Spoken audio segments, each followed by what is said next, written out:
III. This is the Energy and Environment Committee.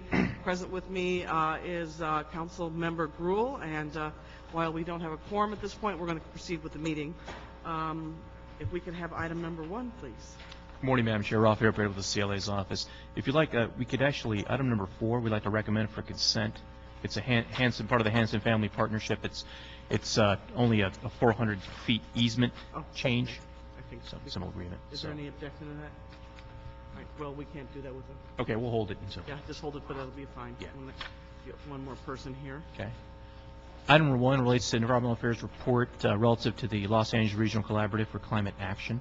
We have a report from the Environmental Affairs Department. Okay. Are there any other items that we can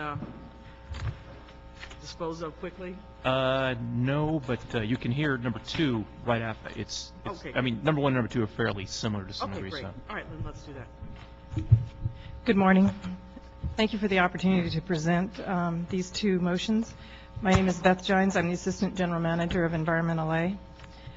The first motion it deals with the Los Angeles Regional Collaborative for Climate Action and Sustainability.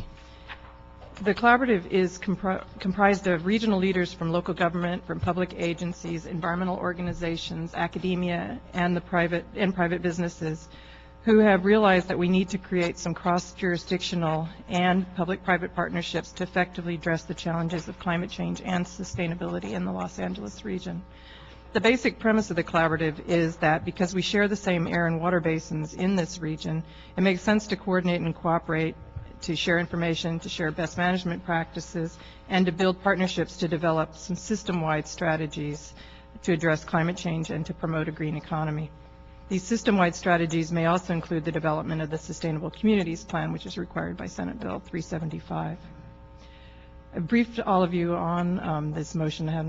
Gretchen and I'd be happy to answer any questions that you may have. Ms. Gruhl was the maker of the motion, so why don't I let her ask the questions if she wants to get on the record.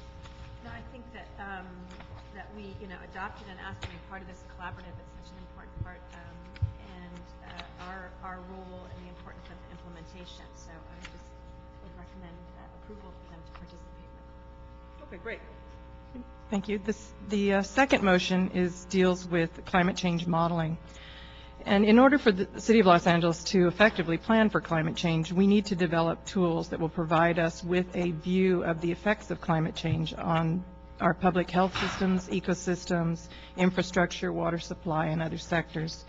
This can be accomplished through the downscaling of global climate models to a regional level and the development of scenarios of the effect of rising temperatures on LA. This motion requests approval to contract with UCLA to conduct the model downscaling and scenario development, and requests that Environmental A work with the other city departments and outside agencies on providing funding for this work. And it asks that we return to this committee within 30 days to report on how this work will be funded without the use of general funds. You think 30 days is enough? Maybe more. We may need a little bit more. 60 days to make sure you're through. Okay, that'd be great. And we would be happy to answer any questions. I don't have any questions at this time, Ms. Gruhl. No, I think that this data and information is critical for us as we move forward on our strategy to handle climate change here locally and to have that data. Clearly, the funding is an issue with this kind of budget, so we look forward to your creative minds in the next 60 days on how we might do this. Okay, great. Again, Approve the report number 1 as well as the motion. Okay. Come back. Okay. yeah. Okay. Thank you. Thank you. Number 3. Item number 3 is DWP report regarding an agreement with Brown and Caldwell for comprehensive study of groundwater in the San Fernando Basin. Contract amounts for $11.5 million.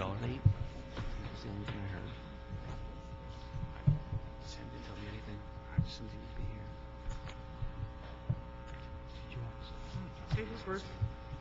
Good morning. I'm Jim Yanata, Assistant Director of Water Resources. I have Mark Aldrian, Groundwater Group Leader, and Morale Sarkeesian. She's the contract administrator for this contract for $11.5 million over 6 years.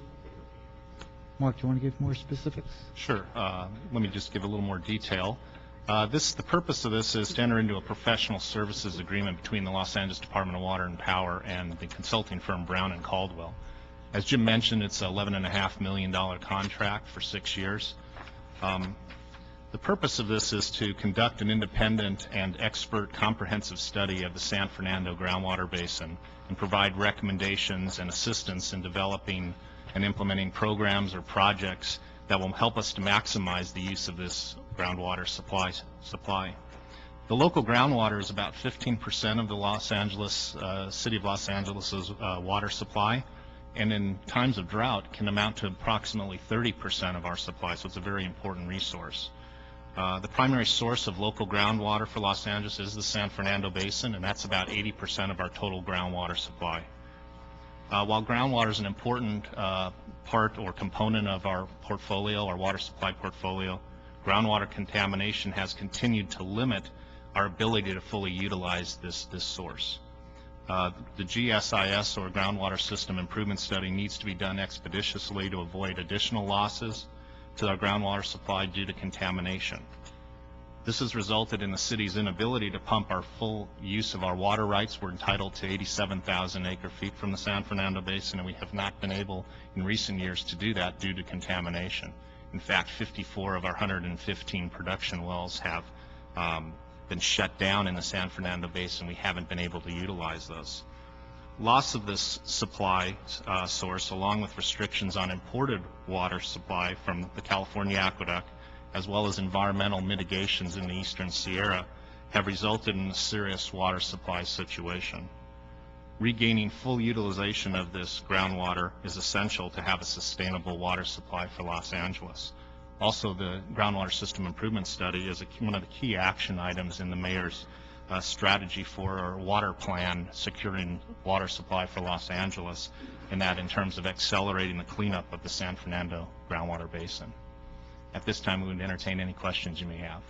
If the study's successful in probing and developing alternatives for remediation and cleanup, do you have any sense of how much more water the city can potentially derive from the Valley groundwater system? It's not so much an issue of more water, but being able to fully utilize the water that we're entitled to.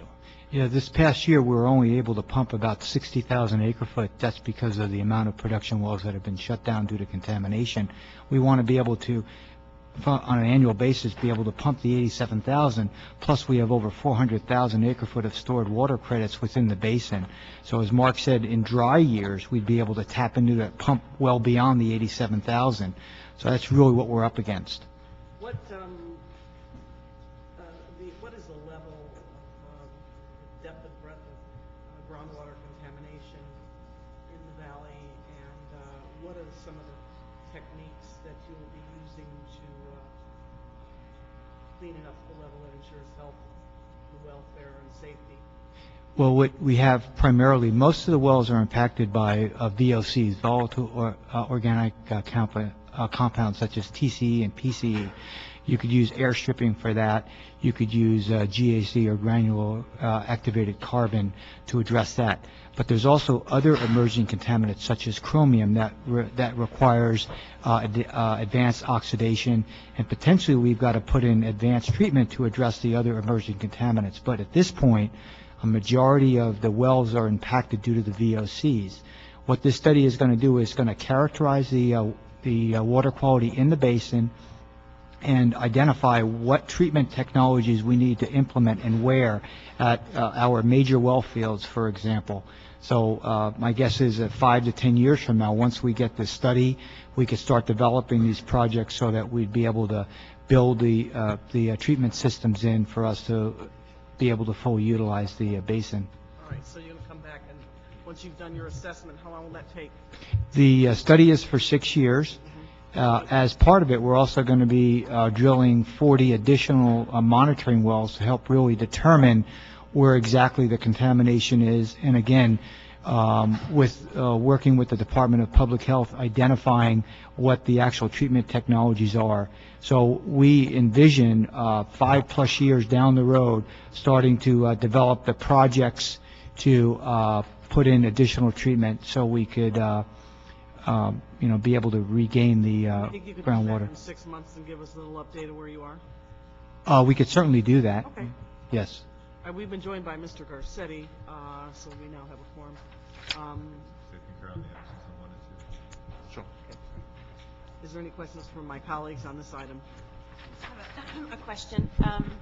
Knowing that there's been groundwater in the San Fernando Valley for a long time, growing up there and having those areas that have allowed it to, I can't even think of what they're called, they're right off the 170 and the 5 there. What do you call those? Spreading basins? Spreading basin, right. Yes.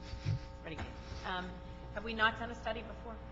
Is this the first time we're doing a study? In the late 80s, there was a groundwater remediation. It was a remedial investigation, which the EPA had funded, and there were a number of wells put out throughout the valley, monitoring wells to collect data. This study will fill in gaps where there's information missing, collect additional information, and provide the baseline information that will be needed to ultimately go for doing the construction projects and the treatment projects. Because wasn't the whole idea, again, for having the spreading grounds was that we would use that water, so. Yes. Correct. It hasn't been done since the 80s. No, The- go ahead, Mark. There was investigation done to determine some baseline information. The problem with the spreading basins is right now that even if you do spread water, you're putting it into a contaminated basin, you would have to treat it when you would pull it out. So what this will do is help us develop those projects to be able to take that water out, store the water, but also to take that water out and treat it and be able to use it for our supply. And back in the 80s, the remedial investigation wasn't an in-depth analysis of the San Fernando Basin like the GSIS. We have got to look at areas that weren't addressed back then, plus making sure that we're addressing all the more recent water quality requirements for contaminants and so forth. If you had to do it all over again, if we weren't starting today with this contract, would there have been a recommendation to kind of monitor this since the 80s? We have been monitoring since the 80s. The problem is that some of the regulatory agencies that have been involved in this, the process has moved very slow, and we feel that it's time that we're going to have to move forward and push this and get it going. Thank you. All right, if no further questions, then we'll go ahead and, without objection, approve this matter. Okay.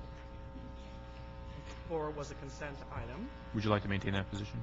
Okay. All right. Item number 5 is a DWP report relative to amendment number 1 to leases with Cogent Communications relative to fiber optic cable capacity.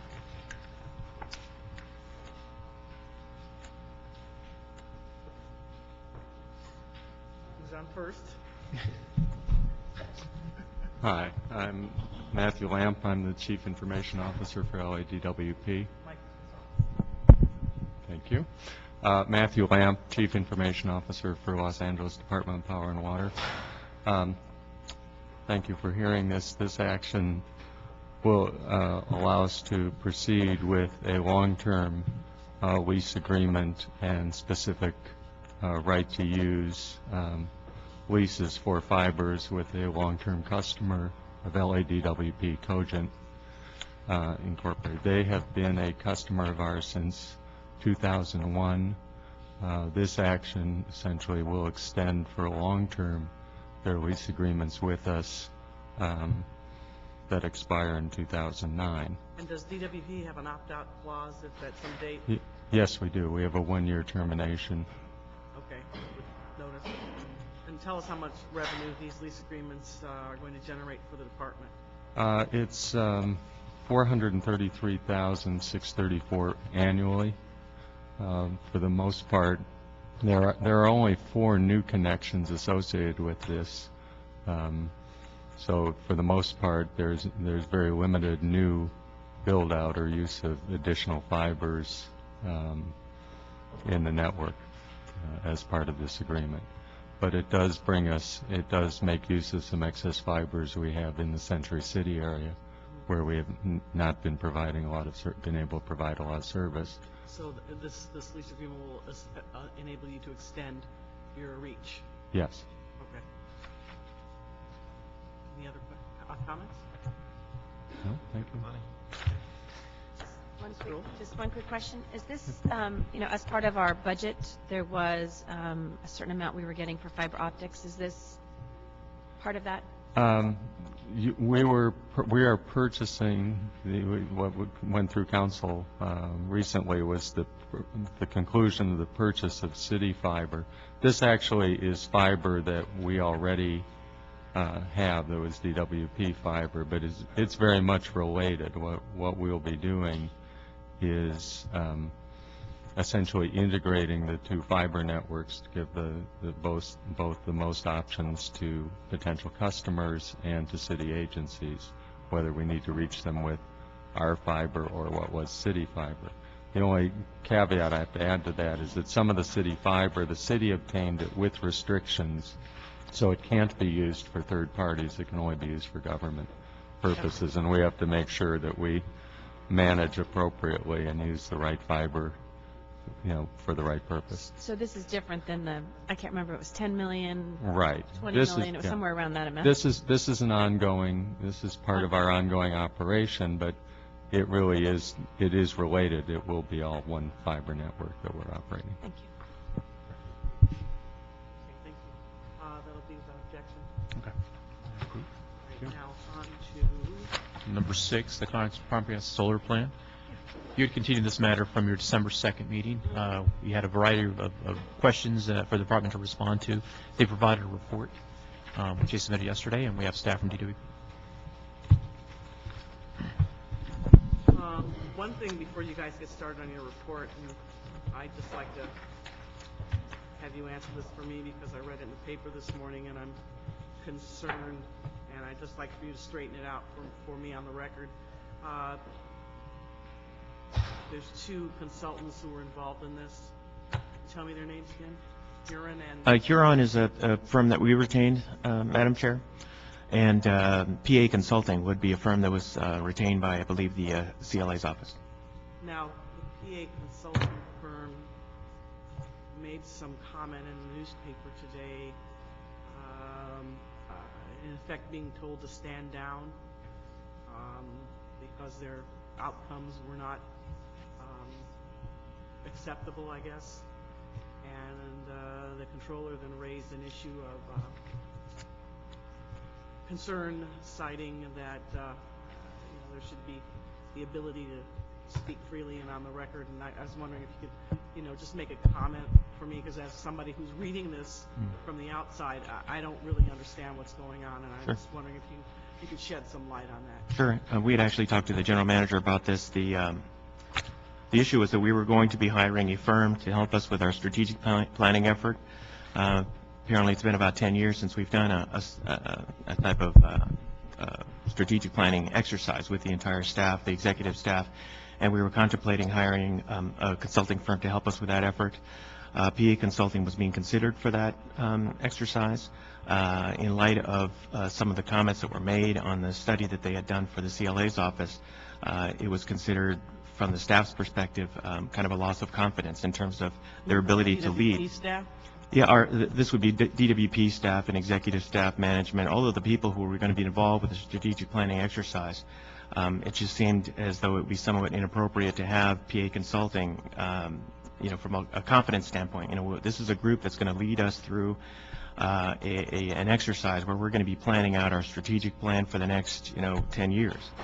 So it was a matter of whether or not we had the confidence that they would be able to do that. So let me ask you, I just need to know, because, struggling with this myself, what is it that they did wrong?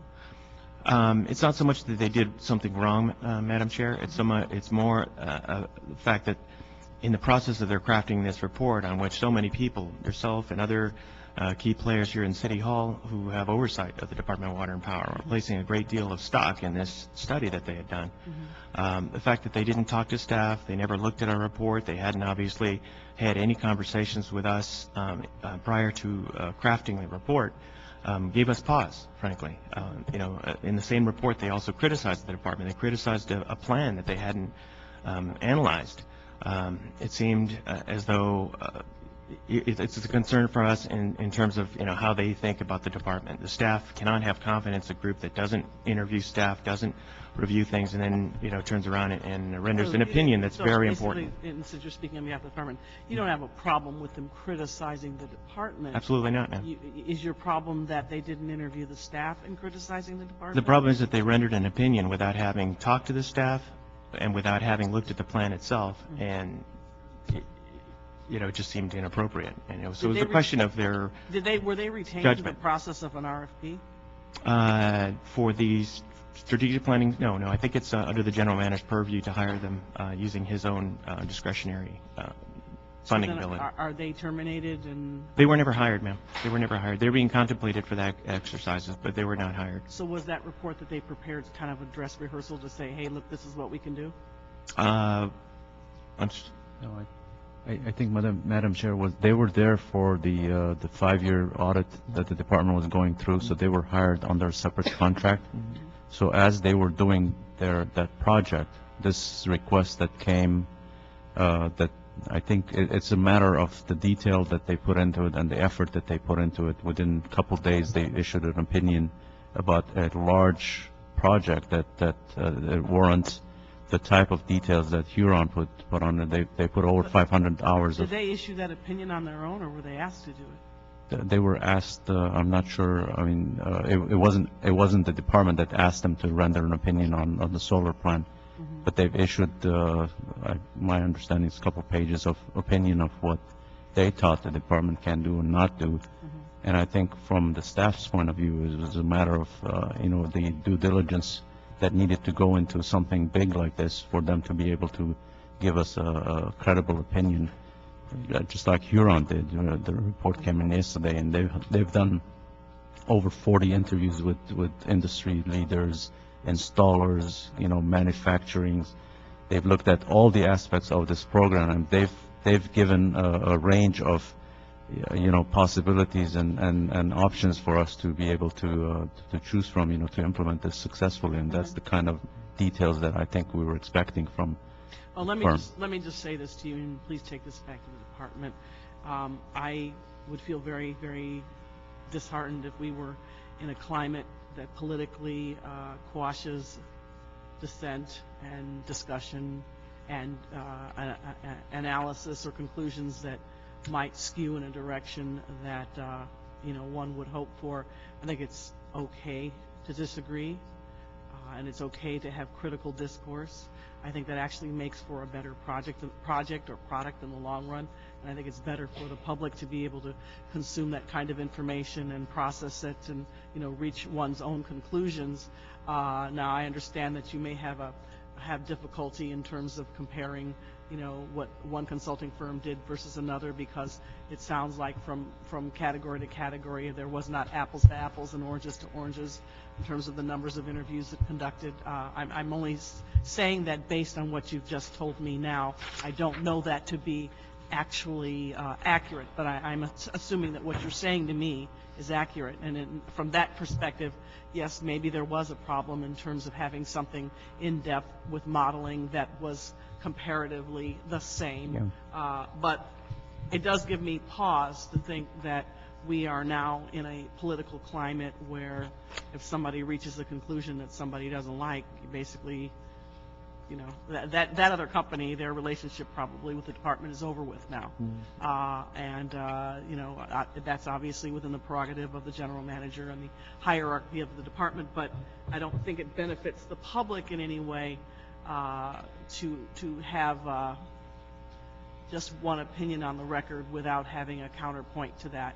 And so with that, I was going to say, Madam Chair, I'm sorry if we mischaracterized the position. It had nothing to do with the fact that they had an opinion that was rendered contrary to what we liked. We did not. No, you were fine. You were quite we did not polite. say that, ma'am. No, I didn't. I don't think you apologize. said that. Not at all. Okay. I'm just saying that in the broader sense. I see. Okay. I'm concerned about the fallout from this. So I read the paper constantly. You read the paper. We all read the internet. We all read everything. Unfortunately, yes, ma'am. Well, no, I think it's good because it gives you a broader perspective on how we are being perceived and whether our message is getting through or not. So. Yeah, it was. If I could clarify, the key element for us was the intimate nature of our strategic planning session. There were about 20 of us in there. We were dealing with the most delicate issues related to the Department of Water and Power. And having a group in there that had just rendered an opinion, essentially in a complete vacuum, would have been difficult. I think I think it would have been very difficult for them in that intimate a setting to have led us in a strategic planning session. That was the issue, not the fact that they had written a report that we disagreed with. Okay. All right, great. Thank you, for Madam Chair. clarifying that. No trouble. Okay, great. So why don't you get to your report? Very good. We could do it a couple of ways, Madam Chair. And by the way, I'm Joseph Avila. I'm the staff assistant to the general manager, and I'm joined here by the senior assistant general manager, Aram Benjamin. In case the water gets too deep, Aram's here to pull me out. The question, we responded to the questions that were posed by this body. We could go through them one by one and summarize the responses. Why don't we start with this? Maybe we can do this, and I want to tell everybody here today, if we don't get done today, we're going to do another session on this. ma'am. This is really important. I needed a response. I want you to walk us through how the solar plan will be funded, and I want you to explain whether it will be funded through ECAP adjustments or base rate increases, because for me, that's the seminal issue here, the impact on the ratepayer. I think everybody will agree that this initiative is a valid one, it's relevant, it's important, and it's timely. But I think we need to plumb the depths or really get into the question I've just posed. ECAP adjustments or base rate increases. I think it'll be funded from three different sources, Madam Chair. The first one will be, to the extent that we fund these projects ourselves and own them ourselves, we'll be issuing bonds. We'll be looking at our base rate revenues, the current increases that have been already approved and the revenue streams that we have today to see how much of any increase, because as you know, we have the impetus for the solar program is the RPS at the end of the day. So we have monies that are set aside that cover all of the types of renewable resources that we're planning to bring on, whether they be geothermal, solar, wind. All of these different resources have already been contemplated in relation to the 20% by 2010 goal and the 35% by 2020 goal. So it's not a matter of finding new money. Some of the money has already been identified in different strata within the revenue streams that are coming in today. So our first goal would be to look at the revenues that are coming in and how much of that can cover this program, and the 1,280 megawatts or whatever portion is going to be owned by the department directly. The second part would be any projects that are going to be brought on through a bidding process, through a power purchase agreement, and figuring out what the timing of the project would be, what the cost elements and pricing would be under those power purchase agreements, whether in fact we would own them. They're a build own transfer arrangement. Maybe some point in the future we would take over the ownership of those projects, and again, whether it comes through our existing revenue streams or a blend of revenue streams plus bond financing, that'll be the question. Now, with regard to the ECAP is, as you know, the energy cost adjustment factor. It's capped and allows for only it is designed to lessen the impact of large spikes in cost. The two key elements being natural gas costs, which at times have spiked, and it helps to lessen kind of the spiking of those kinds of increases, as well as the RPS recovery. As of right now, you probably read the Huron report. We're expecting for at least the 400 megawatts, the only portion of the program that they've analyzed so far, we're only expecting a 1% increase to rates. And it would be 1% increase in rates. On an annual basis? So yes, ma'am. I believe that's what it said. So it's just on an annual basis? Yes, ma'am. So 1% per year? It comes out to about $1 a month for the average residential customer, ma'am.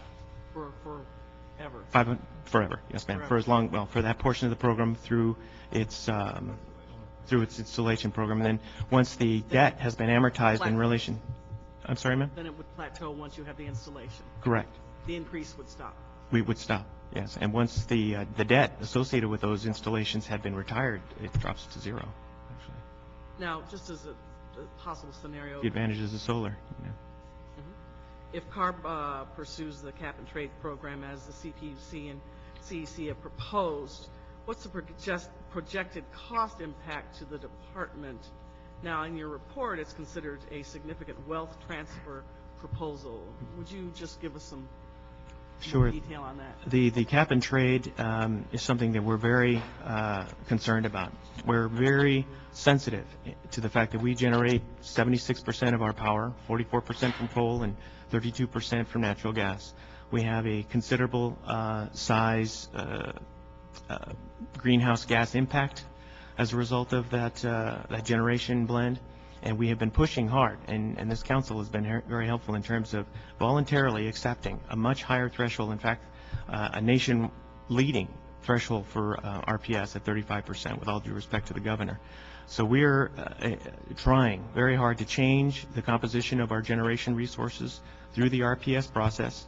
Solar is going to be obviously a very important component of that overall exercise. The concern that we have is that because, as a consequence of the way we generate power, and it didn't happen overnight, and we're a 100-year-old utility, we didn't get 7,200 megawatts yesterday, but as a consequence of the way in which we generate power, we are now faced with the possibility of being kind of double charged insofar as people are talking about a cap and trade where there is a significant, to the tune of $1 billion potentially, at least $1 billion wealth transfer from our ratepayers to ratepayers of utilities who by geographic happenstance have access to more hydropower, for example, or more nuclear power, both of which we'd be happy to have as part of our portfolio. In fact, we do have some nuclear. But because of the fact that we don't have geographic access to certain kinds of maybe greener types of resources, we're being looked at as a pretty unfavorable utility relative to others. So the concern, the focus that we are trying to do, the strategy that we're having is through direct investment in RPS projects, that is greening our portfolio, shedding our coal resources over time so that there's not a big spike and not a huge impact to reliability, Aram's side of the world, or to cost, your side of the world, that is our customers.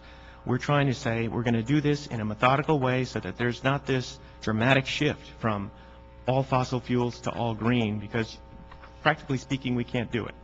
So what we're asking the legislators, we've been in Sacramento virtually every week, trying to ask that they consider a strategy that allows for direct investment in renewables, the way we're doing today, as opposed to a cap and trade where there's a significant wealth transfer, or worst case, where they ask us to do both, where they say, we want you to pay to pollute because you happen not to have enough hydro or wind or what have you, and take this money and send it into oblivion. We may or may not ever see it again. And we also want you to achieve your 20% and your 35% targets. And we think that's just unfair. I want to jump around, just ask you one more question, and then I'm going to pass it off to my colleagues. And again, if we run out of time, we'll set up some more time to do this.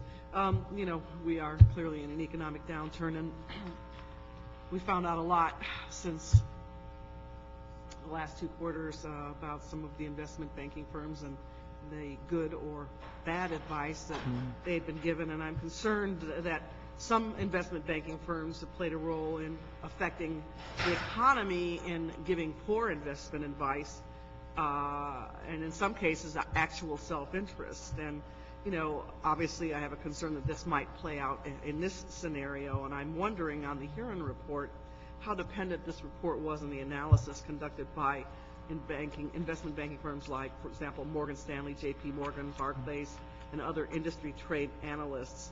And I want to know, was Huron report procured independently for these firms, or was there a symbiotic relationship between that? And the reason I raise this issue is because the report, I'd say, this is my first review, and I haven't had a chance to sit down and just really hit the details, but it's very bullish on future occurrences in the market, and in my opinion, less grounded in market conditions as they are right now, and specifically not as focused on market conditions impacting the solar industry in the last few years, on aspects such as the cost of thin film, increased cost in raw materials, things like that. I know that we experienced this with steel and concrete, and it has affected construction all over the basin, and I'm concerned that the same thing might occur here. And I just want to know whether this is representative of the report, and what sensitivity and awareness is there indicated in this report to the, I think, seismic shift in market conditions that will certainly affect the proposal here. That's a great question, Madam Chair. Multi-layered question, but a great one nonetheless. I can do it again if you need to. No, ma'am. I think I took a couple of notes while you were going through that. I think when you look at You mentioned earlier the fact that we didn't necessarily like what other consultants have said. And just so that you know, I was myself and Aram and some of the other executive staff at the department worked with Huron in terms of giving them their directive.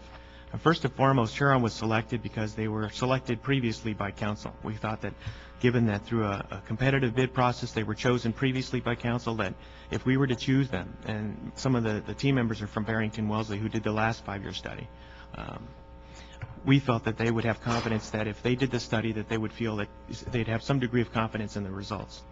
We asked them to meet with a number of different entities who had approached us over the last several years, either offering investment banking services, or they were suppliers, or they were manufacturers of solar, and all we did was say, we've gotten all this information. During the course of the 1 year that we were preparing this study, or the RPS, the solar plan rather, the prices dropped precipitously. I mean, they went from, our empirical data showed the prices anywhere from $8 to $10 a watt. About midway through our report writing process, the prices had dropped to $7.50 a watt. By the time this thing came out and was introduced to council, and I think Councilmember Gruhl pointed this out, we had a couple of filings from Edison and PG&E where the prices had dropped down to about $3.50 to $4 a watt. So, you know, that made pricing this thing from our perspective, or trying to figure out, you know, exactly how much the cost of this program, very problematic for us because the market had shifted so dramatically. So one of the key things that we asked Huron to do was look and see, you know, how real are these prices? You know, we're seeing these things, and filing is a pretty serious matter. You know, you don't put a filing out there unless you really do have empirical data to back it. You have a contract, you have a deal, you have a manufacturer to actually supply them.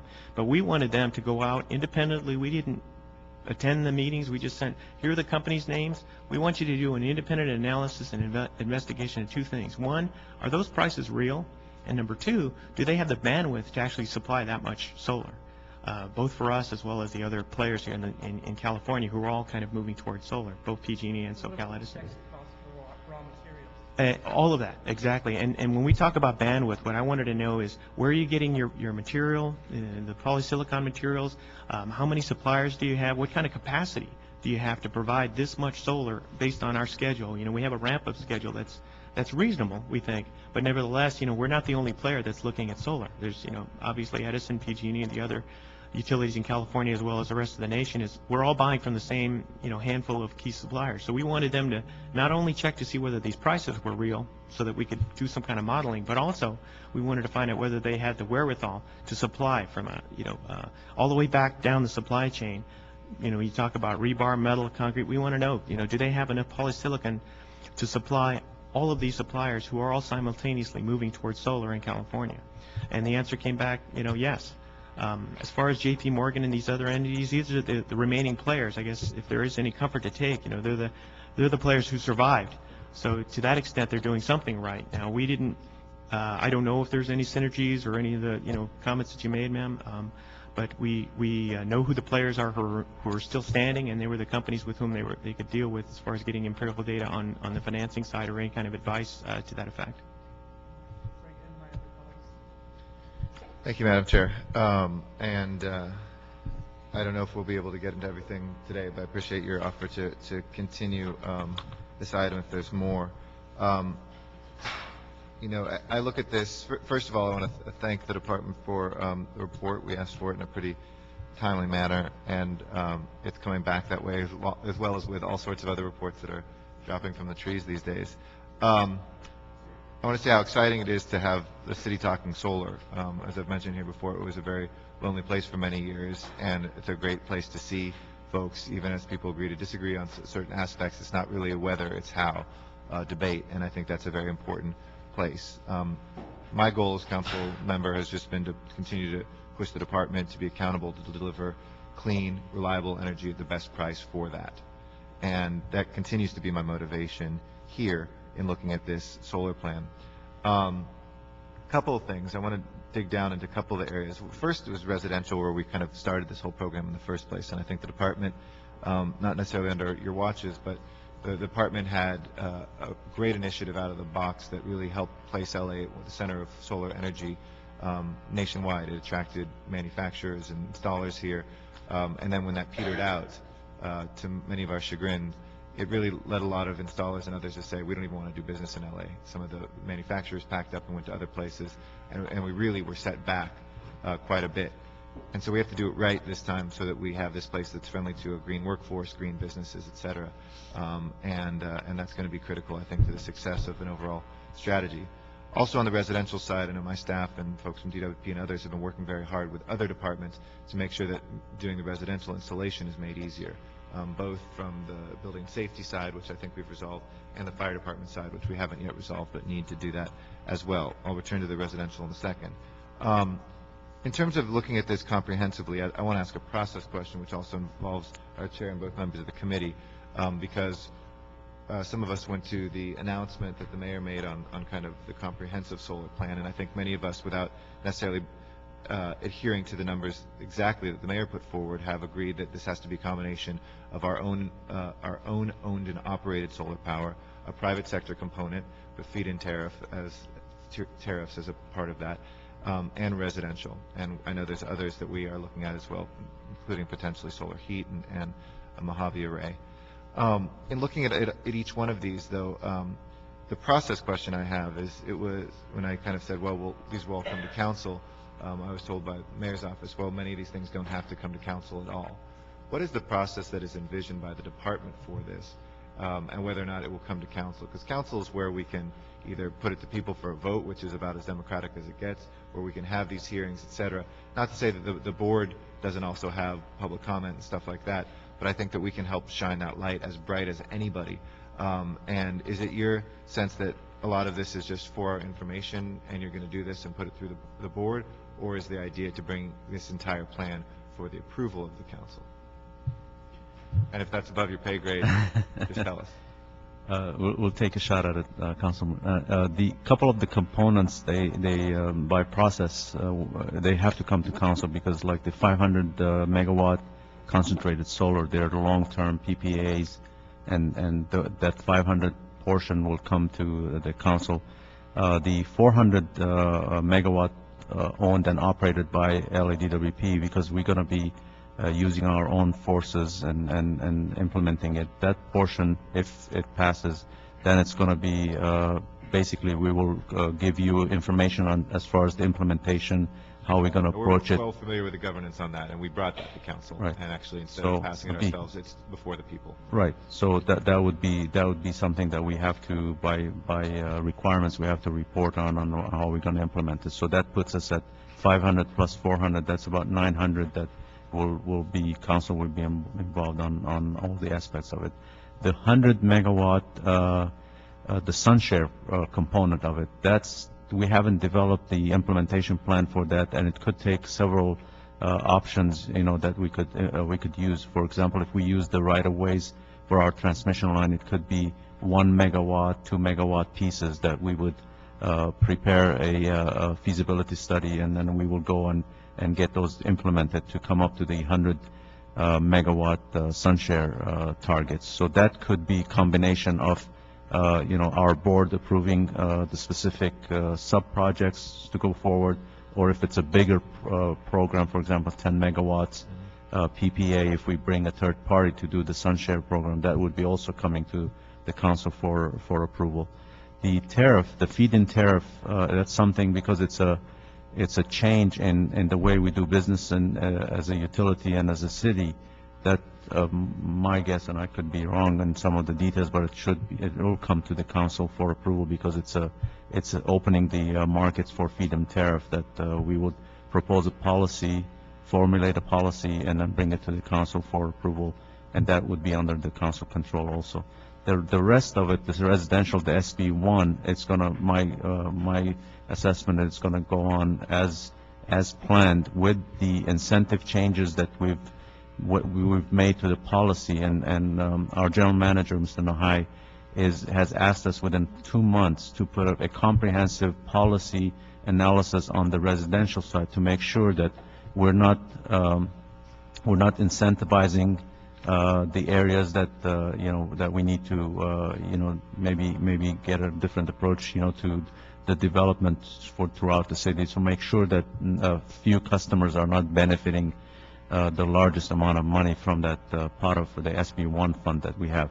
So that portion, the policy discussion, I'm very much sure that it's going to be something that the commissioners are going to be involved, and also city council is going to be involved, because it has to be equitable across the districts that we have, and also support you mentioned something about the sustainability of this policy formulation that we have to go through, and that's something that we're very much aware, and we've learned from the mistakes of the past, to make sure that we don't just hit the ground and hit the industry with uncertainties that they will prevent them from coming to LA and building a industry here that's sustainable for many years to come. So we want to make sure all these policies are not contradicting each other, but they're supporting and complementing each other.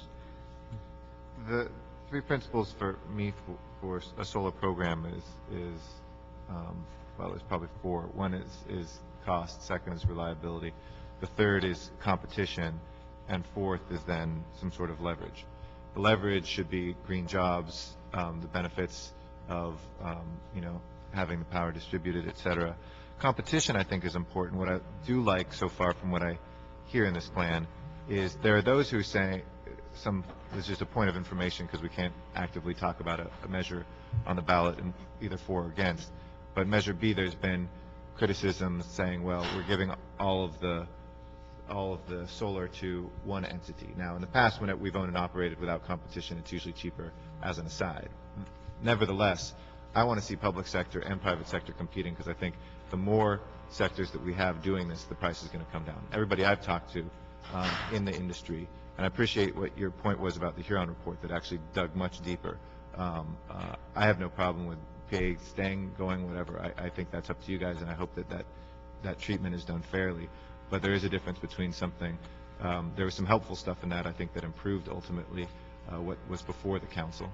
But secondly, the Huron report of actually digging deep and talking to people who do this for a living, everybody says the public sector and the private sector both would have an interest in keeping a monopoly on this, because if the public sector can do that in some sort of profitable way, they get a higher rate. Vice versa, the private sector even more so. If they can be the ones that are predominantly selling solar power, there isn't as much competition, that rate stays higher.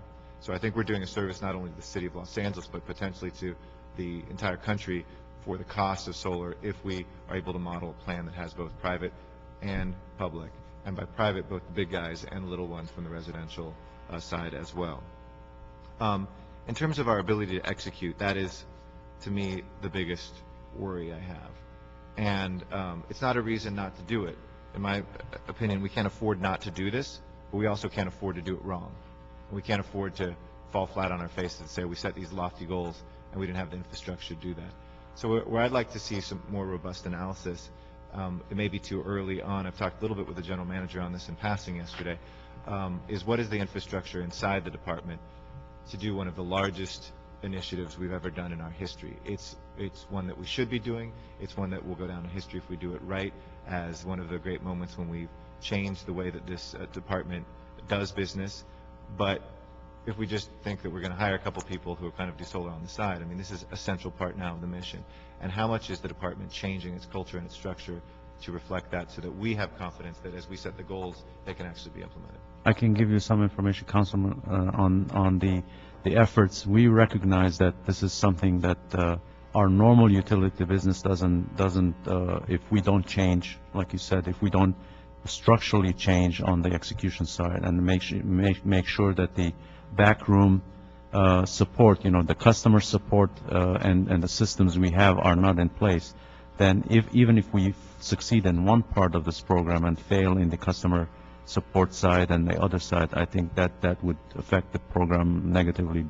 So what we did is we hired AECOM to come and help us draw the roadmap for us to make sure that all the parts of this execution plan that we would put in place, to make sure that we identify areas that we need additional resources and additional help, expertise, to make sure that all the parts of the program are kind of cohesive, and as we move forward, again, without impacting other areas of the department, we would execute this plan, successfully, and also build on the other parts of the programs that we have. We have a huge PRP program that's going right now. Right. and others. I'm sorry to cut you off, and I know we've got the three people who can lead the council meeting right here, so we're going to have to split off in a second and probably do more. But that sounds all well and good. We need a timeline for when you can report back to us as to what that initial sketch looks like. And it needs to be sooner than later. I assume that there's some urgency for you. If Measure B passes, if you start to roll out some of the residential and other parts of this, we're in business in a couple months. Yep.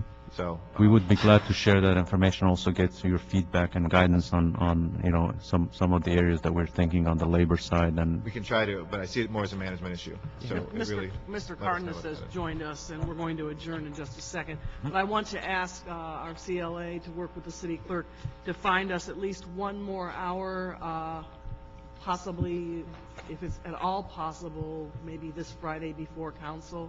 And if the council chamber is available. We're in the valley. Yeah.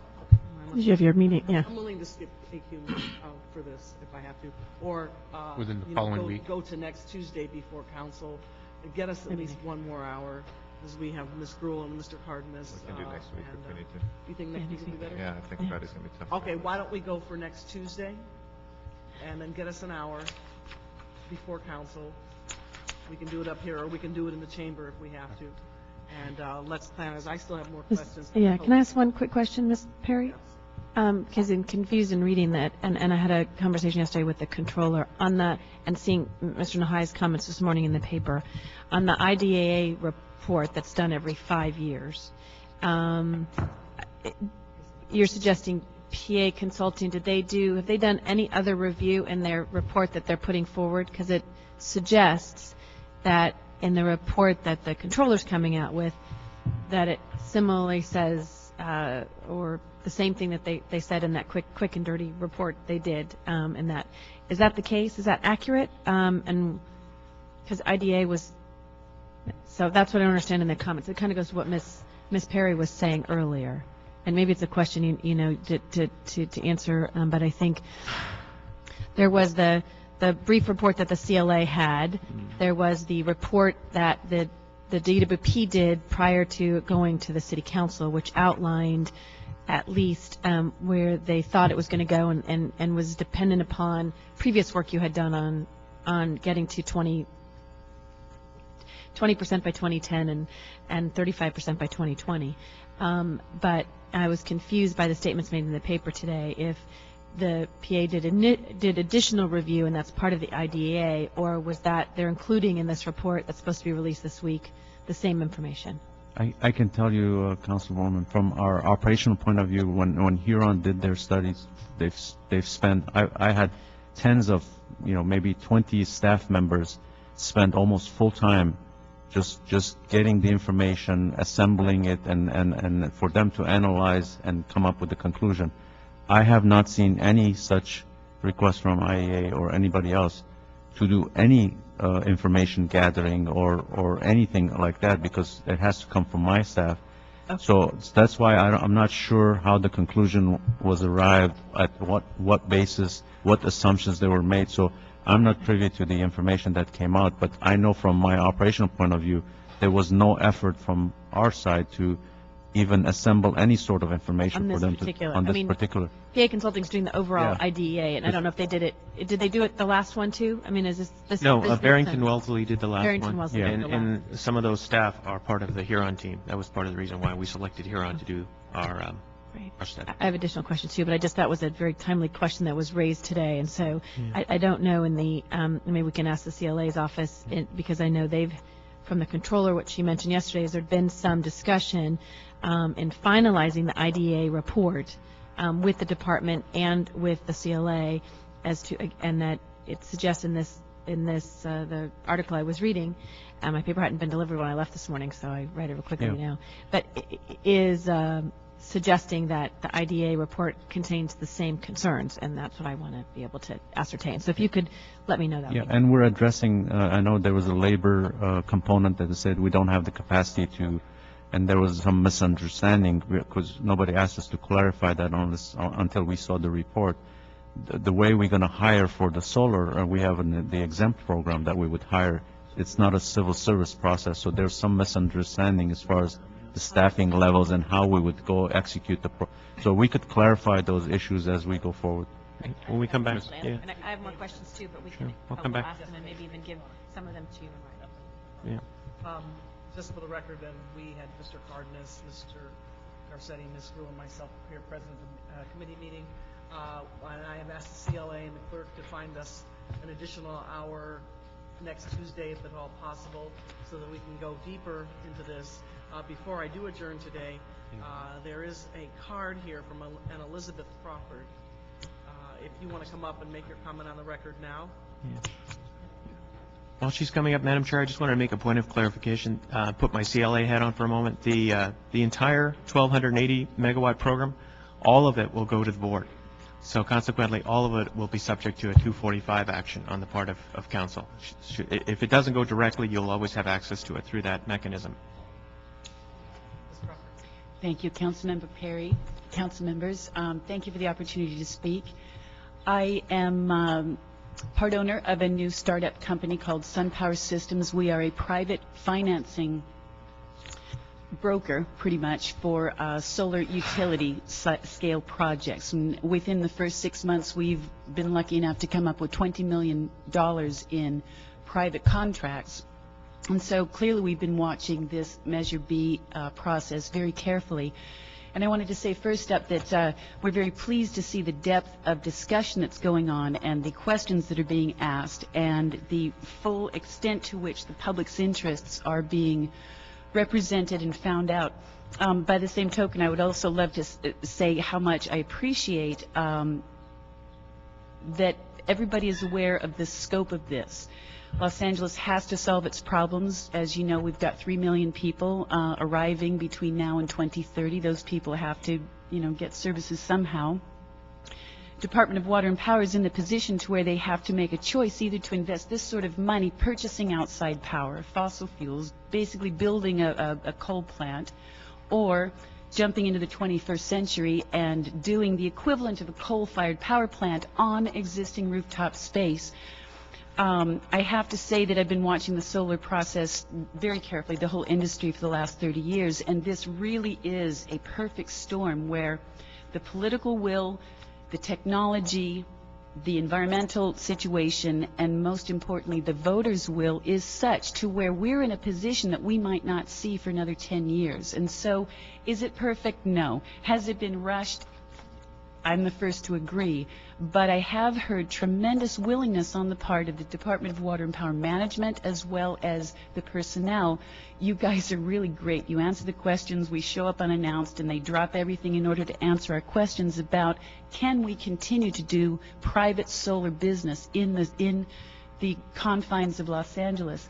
And I've heard such good things from your staff and from your your management about you are very much aware of how important the role that the private sector will play in this. And I've heard that they are willing, they acknowledge the fact that they're going to need to get some private partners in here. They're absolutely going to need to open up the market.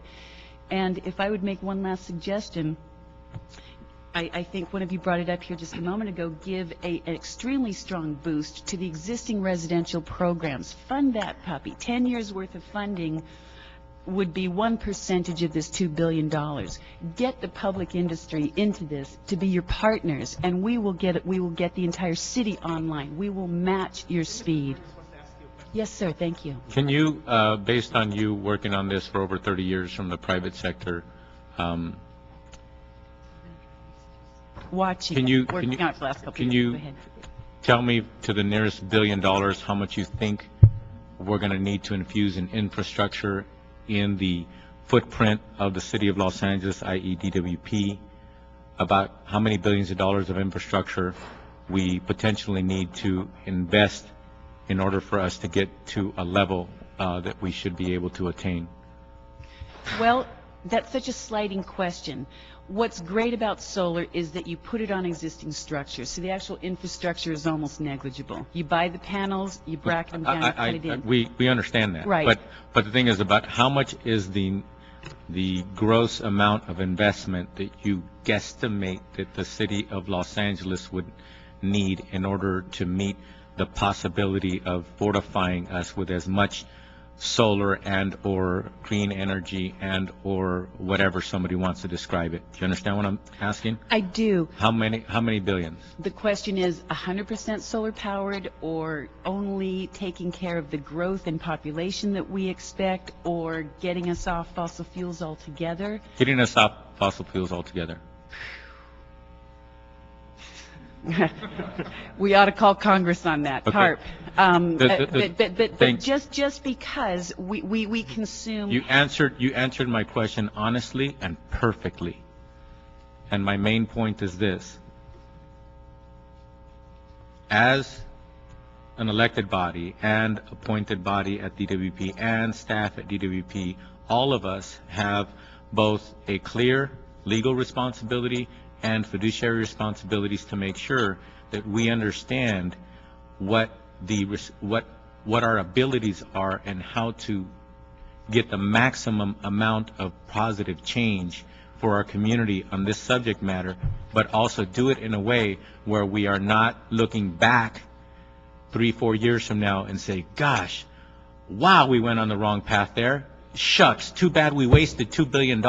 We got $200 million worth of product out of a $2 billion expenditure. Now we've got to turn 90 degrees and then continue to try to do positive, but we're $2 billion down the road. My point is, and I do apologize because we have to get to council, but my point is, I just wanted you to start off the discussion, and what you did, my point is, we have responsibilities to make sure that we don't only answer the questions, but that we understand what we're doing, why we're doing what we're doing, and figuring out how to do it as best we can.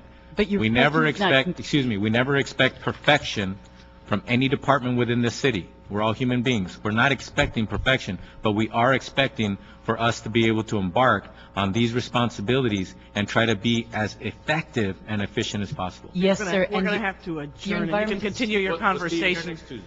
And continue your conversation with him on the side. Thank you so much for the We don't time. have any, this marks the end of the agenda. We don't have any public comment cards in the hopper, so please pay attention to the next notice that will be posted. I'm hoping that we can squeeze in one more hour on this no later than next Tuesday, so thank you very much. Thank you. Meeting's adjourned.